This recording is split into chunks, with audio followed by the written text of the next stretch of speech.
Welcome to our third Reach Minds Thoughts for Your Life Journey podcast. Today, we are going to explore meditation, what it is, what can it do for us, as well as how do we start to meditate and have it as a consistent practice in our lives. I am joined today in the podcast conversation by my dear friend and colleague, Lisa Stewart, who I have known for over 20 years and now lives in Long Beach, California, in the States. One of the things I've observed about Lisa in the early days when we worked together in Shell was that she always found space to practice meditation, irrespective of wherever we were in the world and in different time zones. And what I noticed also, that she was well ahead of a lot of other people who now do mindfulness. So for me, it was a revelation of seeing her meditate. Lisa works as a consultant, executive coach, and meditation enthusiast.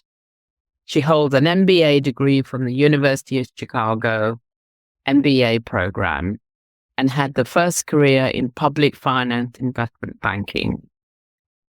Upon being made redundant for the third time, now I didn't know this, she decided to leave the finance industry and look for employment in a more humane, positive work environment.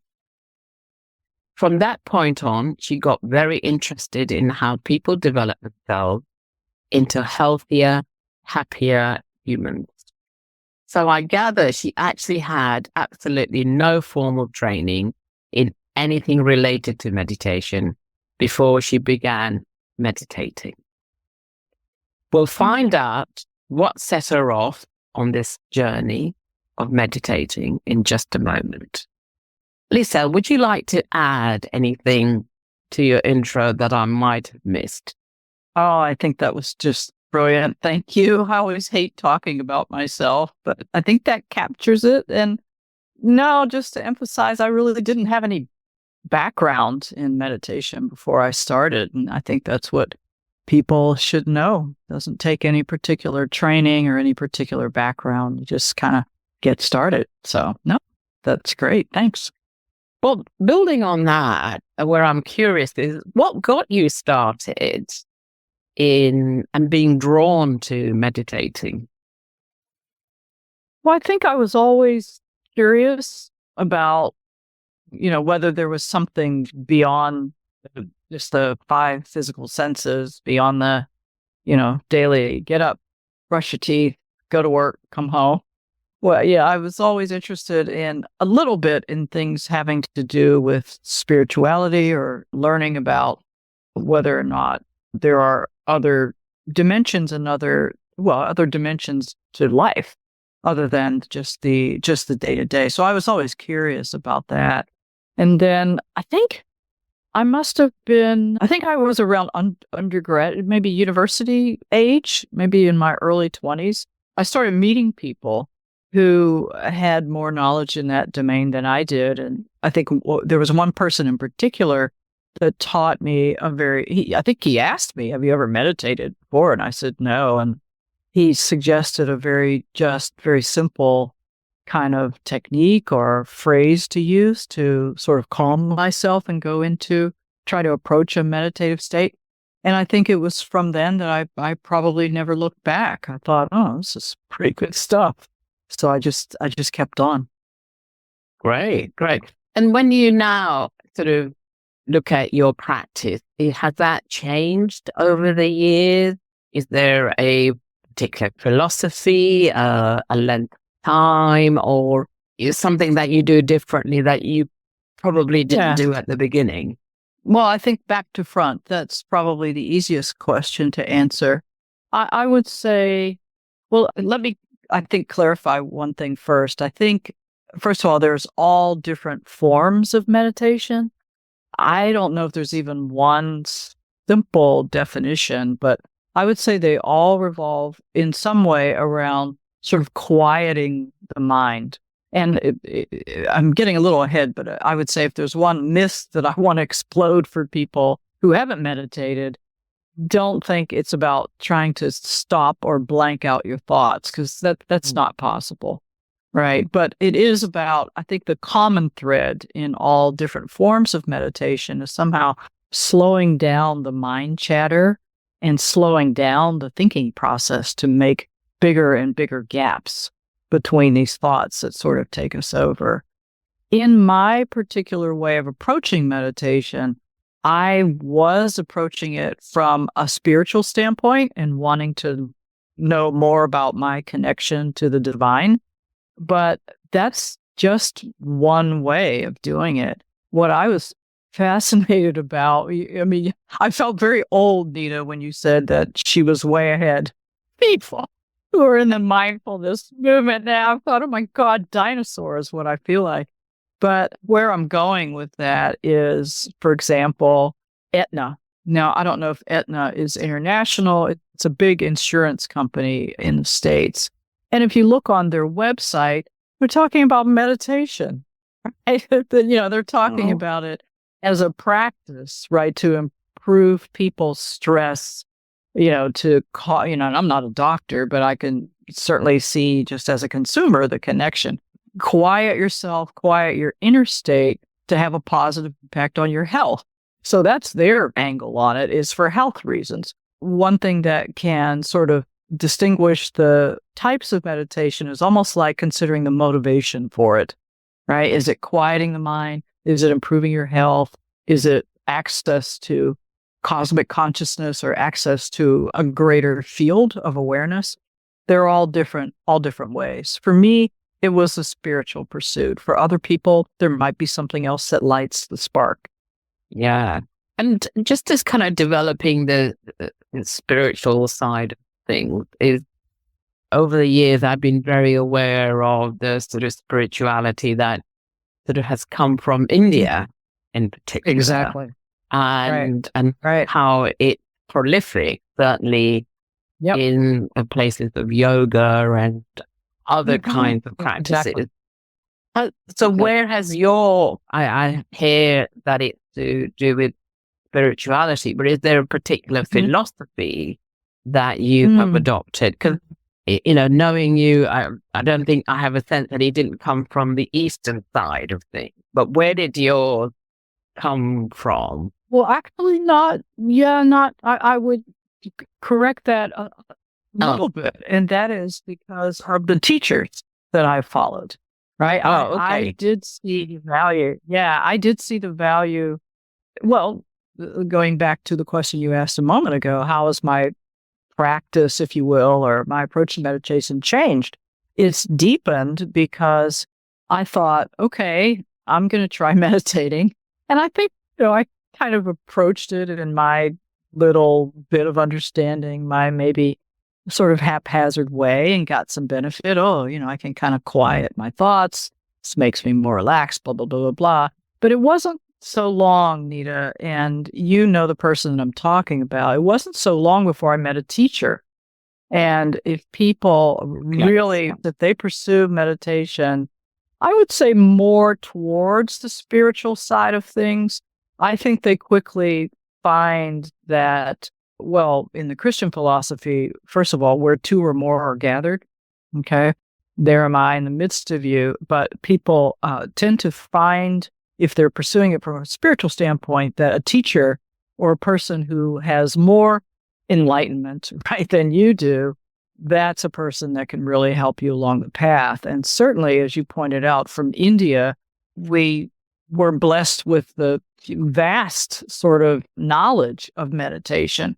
Because what I didn't realize until recently, I'm still a learner, is that the Buddhist traditions around meditation really they originated in India. So we're really talking about that sort of being the seat of the early knowledge of India. And then you have China with Lao Tzu, and, you have this whole worldwide spiritual movement that was born from the old masters in meditation from India. And so my teacher that I found, she followed the philosophy of a Christian mystic named Joel Goldsmith. And Joel, originally, Joel was Jewish, grew up in a Jewish household, but he was a seeker that early on was very open to all types of, and I wouldn't even say religions, but I would say that universal view that there's really a unifying philosophy around all major faiths, religion, practices, right? And that's oneness. So Joel was a seeker. And not only did he was a Christian Science practitioner for a long time, he went to India to learn more about. Oh, I did not know that. Yes, he did. He went to India, studied, I don't know for how long, but certainly had deep, deep respect for the traditions of Hinduism and the philosophies that came out of India that were heavily meditation based. And I think at that time, I think this is true. He said he was the first person who adopted the Eastern traditions with a heavy emphasis on meditation and brought it into the Christian philosophy of Christ. So he was very much around melding and having great respect for the whole panoply of religious and spiritual practices that all sort of boiled down to the same thing, which is oneness in his view. And most recently, the person who I'm following now is Jeff Carrera, who's a teacher in the United States that's very much in the Hindu. He studied in India for years and years and years to deepen his meditation practice. And so I've come to be part of his meditation group and what he calls emergence education. That's who I'm studying with right now. How do you do it on a daily basis? And how do you maintain? The main thing is just finding even a short period of time to be quiet, to have a little space to let the mind chatter kind of calm down. One of the people that I'm sure you know of, and probably many in your audience know of, is Eckhart Tolle. And Eckhart has a lot of IP online, and he does, for example, if you get one of his guided meditations, what he'll say is, take 5 minutes. Yeah, and I agree with that. And 10 would be better, but take 5 minutes. And in that 5 minutes, no, you don't have to light a candle or sit on a cushion. Not necessarily. If that's your practice and you like that sort of traditional meditation, it's based on posture, or meditation that is just really hand in hand, perhaps with yoga, that's fine. But the goal is to, I would say, particularly as you're starting out, is to not think you have to do something for a long period of time. Basically, find a position, probably in a chair that's better to begin with, because if people lie down, they'll probably fall asleep. You're right. Yeah. Right? If you get relaxed, it's like, oh, this is great. And the next thing you know, but no, we don't. You want to get the benefit of it. So I would say easiest, in my experience, is to start in a sitting posture, feet on the floor, and just be relaxed. And I love the way Eckhart says it, to start people in that relaxed state. And that is to have the thought, first of all, just breathe deeply, just in through the nose, out through the mouth 3 times or however many times, and just start to feel your heart rate start to decrease. Feel yourself starting into a state of relaxation. But what I love about what Eckhart will say when people are starting off is to center around the thought that just in this very moment, what is there anything missing? Do you have any needs that aren't being satisfied just in this moment? And the point that he's getting at is what hangs us up as humans is we're always in a future state, right? You sit down and say, right? Oh, did I leave the stove on? Well, the stove is, stove's probably not on in this very second. Oh my God, I just got this bill in the post. How am I going to pay it? We're projecting a future need into the present moment. But when you focus just on the seconds that you're sitting here, fully human, just breathing, just alive, you kind of discover that, well, in this very moment, I don't need anything. I'm good. Right. And let's not even mention the phones, right? The phones and the computer. The question is, I think in almost all realms of life these days, what is your quality of engagement with this moment? Are you fully present, right? Just in this, stay here.